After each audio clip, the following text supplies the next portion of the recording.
네, 안녕하세요. 주식고견인 문견우입니다. 네, 오랜만에 인사드리죠. 제가 조금 영상이나 다른 것들을 준비한다고 한동안 못 올렸었는데, 최근에 이제 댓글들이 많이 달렸어요. 그런데 한 달 전부터 제가 어떤 부분에 대해서 영상을 잠깐 멈추다가 다시 이제 진행을 할 거라고 말씀을 드렸고, 그 사이에 지수가 좀 어느 정도 올라왔죠. 그러니까, 왜 나한테 손절하라 그랬느냐, 뭐 이런 식으로 얘기를 하고 말씀하시는 분들이 많더라고요. 근데 이 부분에 대해서 제가 좀 오해를 풀어야 되는 게 저는 분명히 올라갈 때마다 현재 가지고 계신 종목들에 대해서 비중을 정리하라고 말씀을 드렸어요. 그런데 그렇게 대응을 하지 않고 일시적으로 손절을 하시고 지수 올라갔을 때 저한테 뭐라고 하시니까 참 답답한 부분이 많긴 합니다. 이건 뭐 뒤에 다시 한번 설명을 드리도록 할 거고요. 뭐 최근에 보시면 이제 지수가 좀 어느 정도 많이 올라왔죠. 우리가 마지막으로 영상을 했을 때가 2300선쯤이었는데 이때 이후로 한 200포인트 정도, 그러니까 뭐 적어도 한 10% 정도의 전체 지수 상승이 올라왔습니다. 뭐 긍정적이라고 볼 수도 있을 것 같아요. 뭐 여러분들은 봤을 때 2300이 바닥이니까 여기서부터 이제 찍고 올라와서 이제 2500 이상을 뚫고 갈 거다라고 생각을 하실 겁니다. 그런데 저의 전체적인 경험을 봤을 때는 그럴 수가 없어요, 사실. 왜냐하면 이게 올라간 게 미국 경제 지표가 나아졌다 이렇게 돼서 인플레이션 정점을 찍었다라고 얘기를 하는 거잖아요. 근데 CPI가 9.1%에서 8.8%로 떨어진 거는 인플레이션에 대해서, 그러니까 물가 상승에 대해서 잡은 건 맞아요. 한 0.3% 정도 다운이 됐으니까요. 그런데 8.8%라는 건 어마어마한 수치입니다. 우리나라 지금 장바구니 물가가 8.6% 지난달에 상승을 했는데 사람들 다 죽겠다고 얘기를 하잖아요. 저부터가 외식을 줄이고 있고 그다음에 장바구니 물가를 담기가 어렵습니다. 심지어 토마토 한 박스 있잖아요. 토마토 한 박스. 이게 지금 10% 이상 올랐어요. 한 달 사이에. 이런 물가가 8.6%라는 겁니다. 그럼 미국이 과연 나아졌을까요? 아니죠. 일시적인 에너지의 가격이 떨어졌기 때문입니다. 에너지 가격이, 선물, 이게 떨어졌기 때문이에요. 뭐 대부분이 다 아시겠죠. 어쨌든 뭐 좀 더 이어나가다 보면은 이제 외국인 같은 경우에는 순매수를 갖다가 많이 줄이고 있어요. 그리고 이제 선물은 올리면서 이제 어느 정도의 이제 매수세를 올려주고 있죠. 그런데 이게 제가 봤을 때는 좋은 게 아니에요. 어쨌든 간에 9월 만기가 문제인 거거든요. 9월 만기. 9월 만기 이전에 이거를 다 빼버리면은 답이 없는 겁니다. 그리고 이거는 롤오버한 부분은 이제 제외가 되는 거기 때문에 크게 의미가 없어요. 차익 순매수 뭐 이런 거는 예전에 비해서 지표가 많이 좋아지긴 했지만 여전히 우리나라는 달러에 대해서 부담을 가지고 있는 거고, 그 다음에 이제 국고채 같은 경우에도 계속 상승하는 거 보여주고 있죠. 그리고 유가도 CPI 발표 이후에 87달러에서 94달러로 다시 상승하고 있습니다. 이렇게 되면 뭐가 되는 걸까요? 다시금 인플레이션이 올라간다고 생각을 할 수도 있는 거겠죠. 그리고 무엇보다 가장 중요한 거, 이 신용잔고. 신용잔고 그때 제가 마지막으로 영상을 찍었을 때 말씀을 드렸잖아요. 그죠? 한 번 정도 무너진 섹터들, 시장에서 한 번 정도 무너진 사람들이 다시 한번 재진입을 하는 것 같다라고 말씀을 드렸잖아요. 마지막 영상에서 찾아보시면 있으실 거예요. 17조쯤에서 한번 23조에서 있었던 사람들이 싹 다 털리고, 그죠? 여기서부터 새로운 진입하는 사람들, 그러니까 저점이라고 생각해서 들어오는 사람들이 다시금 2조 정도의 거품을 만든 겁니다. 그런데 과거 유동성이 있었을 때랑 지금이랑은 완전 다르죠. 금리 차이가 1% 이상 차이가 나는 겁니다. 그럼 이 2조가 거의 여기에 있는 6조 이상의 역할을 해도 이상하지가 않아요. 왜냐면 기준금리 자체가 아예 다르기 때문에.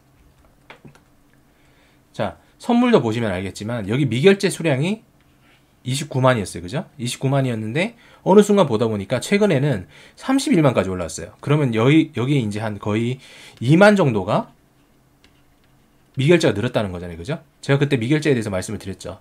상승하면서 미결제가 늘어난다는 얘기는 매수 포지션이 늘어나는 거기 때문에 이 매수 포지션이 2만이 늘어나면서 일시적으로 지수는 상승시킬 수가 있다. 이게 결국은 늘어나면서 상승시킨 거예요. 그런데 어제부터 보시면 알겠지만 미결제가 다시 감소하고 있죠. 이 얘기는 뭐냐면 매수 들어온 사람들이 이제 거의 이제 정점을 보고 매도로 이제 하면서 계약을 청산한 걸 수도 있다는 거예요.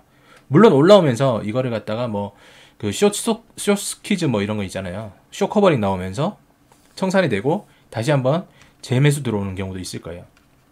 하지만 이런 거에 대해서는 뭐 정확하게 알 수는 없지만 대략적으로는 이렇게 이제는 어느 정도 지수가 고점에 왔으니까 미결제 수량이 늘었던 게 줄어들면서 청산이 되는구나 라고 생각을 할 수도 있는 거겠죠. 제가 그래서 말씀을 드렸잖아요. 일단 잠깐 차트를 볼게요.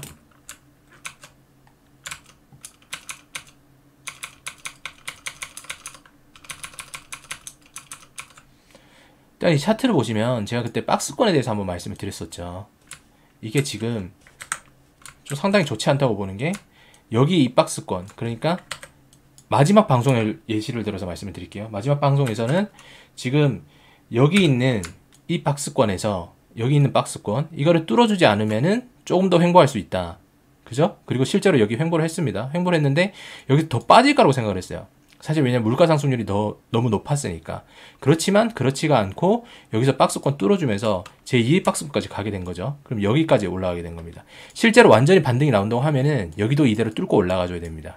좀 더 확대해서 볼까요? 여기까지 뚫고 올라가줘야 되는 거예요. 그런데 과연 이 가능성이 얼마나 될까요? 없을 겁니다. 그래서 제가 그때 이 박스권에서 말씀을 드렸을 때, 현재 이 위치에서 있는 사람들은 더 이상 추가 매수를 하지 말고 현금 보유 쪽으로 가라. 지수가 오를 때마다 분할 매수가 아니라 분할 매도를 하면서 현금 비중을 늘리라라고 말씀을 드렸어요. 자, 여러분들이 원하시는 대로 여기서 이렇게 해서 빵 터졌어요. 그러면 정말 뭐 제가 욕을 먹어도 할 말이 없는 거겠죠. 그런데 반대의 경우에 대해서 한번 생각을 해봐야 되는 겁니다. 저는 전체적인 데이터가 이 반대를 갈 확률이 더 높다고 생각을 해요. 물론 비이성적인 행태가 움직인다고 하면은 더 추가적으로 올라가는 게 맞겠죠. 그렇지만 과연 지금 이런 상황에서 물가 상승률이 어마어마하게 높아지는 상황에서 주식을 할 수 있는 여력이 되는 사람들이 얼마나 될까요? 그죠? 그리고 제가 계단식 하락이라는 이야기를 계속 말씀을 드렸죠. 여기서 매도를 한 거를 갖다가 매수를 하면서 차익을 보는데, 이 차익을 보는 상황보다 훨씬 더 많은 매수세가 들어오면은 이런 차트가 나올 수가 있어요. 당연한 거죠. 그렇지만 여기서 보시면 알겠지만 이 박스권을 뚫었을 때 이렇게 그래프가 나올 거라는 거, 이번에는 힘듭니다. 불가능하죠. 상당히 힘든 거예요. 뭐 일목균형분 상으로 이렇게 뭐 뚫었다고 할 수가 있는데, 지금 천연가스나 이런 뭐 석유 있잖아요. 석유 이런 부분이 유럽에는 지금 죽어난다는 얘기가 많이 들죠. 무슨 곡물 가격이 당연히 뭐 떨어지는 거는 10% 정도 떨어졌다 이런 게 있긴 한데, 소비자 물가가 그렇게 바로바로 반영이 안 되죠. 특히나 기업 같은 경우에는 가격을 인상을 시켰으면은 하락의 폭을 갖다가 이제 나오는 경우는 거의 없다고 보시면 됩니다. 특히나 이제 뭐 자영업자들이나 이런 뭐 프랜차이즈들, 그러면 우리는 이 물가 그대로 끝까지 가야 되는 거고, 실질적인 소득이 따라오지 않는다면은 가처분 소득이 확실하게 줄어들게 되는 거겠죠. 이런 부분이 문제가 되는 거예요. 그래서 제가 계속 말씀을 드렸던 게, 이런 시장이 온다고 하면은, 하락적인 전체적인 하락 사이클이 보이는 시장이 온다고 하면은 여기까지 물렸을 때는 어쩔 수 없다고 봐요. 어쩔 수 없는 거고, 여기 올라갈 때마다 계속 분할 매도를 해줘야 돼. 분할 매도를 해주다 보면은 여기서는 현금 비중이 계속 늘어날 거잖아요. 그죠? 비중 늘어나고 현금 비중 늘어나고 현금 비중 늘어나고, 이렇게 되면서 물린 게 손실이 아무래도 뭐 5천만 원이었다고 하면은 한 2천, 3천까지 줄어들 거란 말이죠. 그러면 이거를 갖다가 보유를 하면서 때를 기다려야 되는 겁니다. 굳이 여기 올라갔을 때마다 베팅을 할 필요가 없어요. 이거에 대해서 우리가 아무것도 모르잖아요. 그죠? 시간은 우리 편이라고 말씀을 드렸어요. 지금 제가 방송을 접은 지가 한 달, 요 정도 구간에 이만큼 상승을 했다 그래서 저희 비유가 잘못됐다, 네가 뭐 이렇게 추천해서 이렇게 뭐 잘못되지 않았느냐라고 말씀을 하시면은 제가 뭐 당연히 할 말은 없습니다. 그런데 제가 어떤 가이던스를 드린 게 없어요. 왜냐면 이런 박스권에 있을 때 이탈을 하게 된다면 좀 다를 수도 있다라고 분명히 말씀을 드렸었고, 그 다음에 현금 비중 부분에 대해서도 분명히 말씀을 드렸었고, 몇 개월 동안은 어떤 포지션에 대한 움직임도 크게 가져가지 않는 게 좋다, 관망을 하는 게 좋다. 왜냐면 우리는 한두 달 만에 어떤 그런 이제 주식으로 수익을 보려고 하는 거는, 이거는 현실적으로 불가능하다고 말씀을 드렸잖아요. 그죠? 그리고 빠질 때는 확 빠지니까. 여기서도 올라가는데 되게 버겁지만 빠질 때는 진짜 빨리 빠질 수도 있어요. 그러니까 우리가 조심을 해야 되는 겁니다. 지금 상황에서 어떤 뭐 투자 포지션을 갖다가 길게 가져간다는 거는 상당히 위험한 걸 수도 있죠. 왜냐면 미국만 지금 괜찮은 거지, 우리나라의 경우에는 실업률이 좋지 않습니다. 우리나라 실업률이 좋나요? 완전 고용이라고 부릴 수가 없죠. 우리나라는 미국이랑은 전혀 다른 거예요. 그리고 미국 같은 경우에는 더 큰, 그리고 미국 같은 경우에는 더 어마어마한 게 뭐냐면, 미국 지금 물가가, 뭐 아시는 분은 아실지 몰라도, 냉면 같은 걸 갖다가 사 먹잖아요. 그러면 한 8만 원 떨어줘야 돼요. 런던 같은 경우, 런던의 경우에는 한 끼에 적어도 1인당 6에서 7만 원을 줘야 돼요. 여기는 팁이 거의 한 20% 정도? 15에서. 여기는 거의 팁이 뭐 10% 이상 이렇게 가는 거겠죠. 이 물가를 어떻게 감당하실 거냐고요. 특히나 이제 유로 같은 경우에는 에너지 대란이 있으니까 에너지 가격이 어마어마하게 상승하고 있죠. 근데 여기에 대한 대책이 뭐냐면 원전을 탈원전이 있기 때문에 원전 가동이 안 돼서 에너지를 적게 써라. 이게 답인 겁니다. 이게 얘들이 할 수 있는 국가적인 정책에서 가장 큰 거예요. 그래서 뭐 땔감을 주면 되잖아요. 땔감. 벽난로 쓸 거라고. 지금 상황이 많이 심각해요. 위험 자산이 일시적으로 끌려갈 수는 있어요. 그런데 이 부분에 대해서 과연 이게 집단 이상으로 움직이는 건지, 정말 좋은 시장이라서 움직이는 건지 냉정하게 보셔야 되고, 짧은 기간에는 보시면 안 됩니다. 이거 조금 더 말씀을 드릴게요. 외인 같은 경우에 지금 보시면 3,600 정도, 여기서부터 2,300까지 끌어내렸죠. 매도를 하면서. 그죠? 일단 뭐 그 사이에 이제 올라오면서는 공매도 이제 커버링 하는 것도 있었을 거고, 이러면서 지수를 올려줬을 거고, 내려갈 때는 그들이 가지고 있는 주식을 팔았잖아요. 그죠?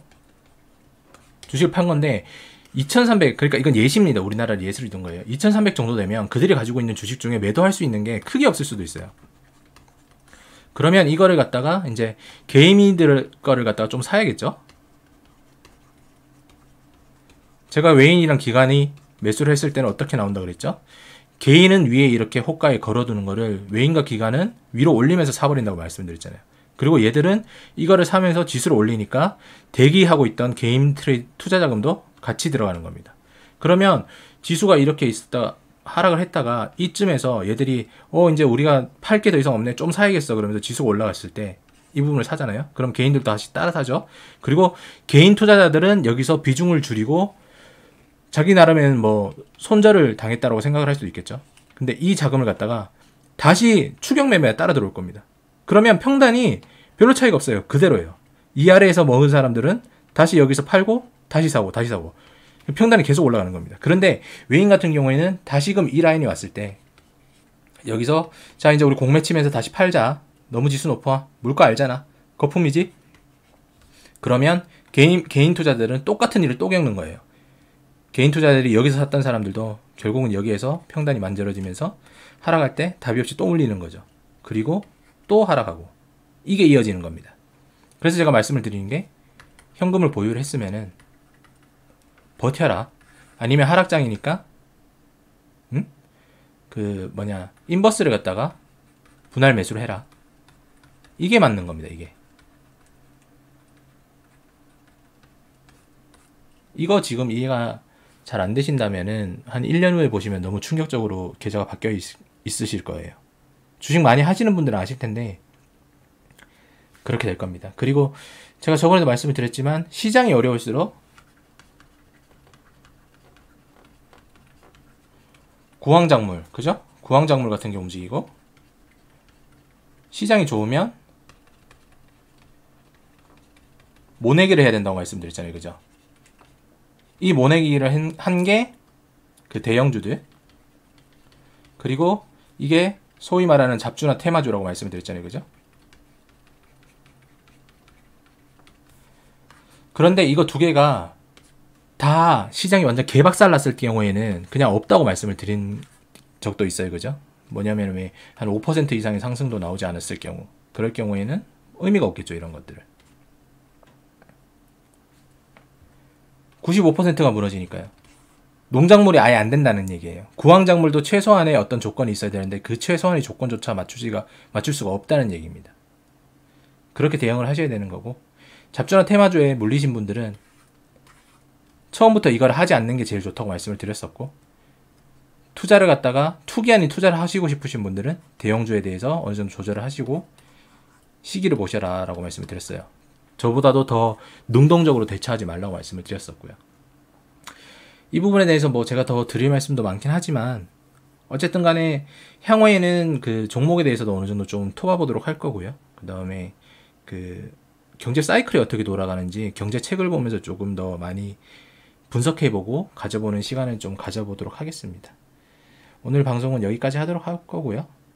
조만간 제가 그 공지 올리면서 방송 다시 진행하도록 할 테니까 그때까지 너무 조급하게 이 주식시장에 대해서 투자를 하시려고 노력하지 마시기 바랍니다. 오늘은 여기까지 할게요. 감사합니다.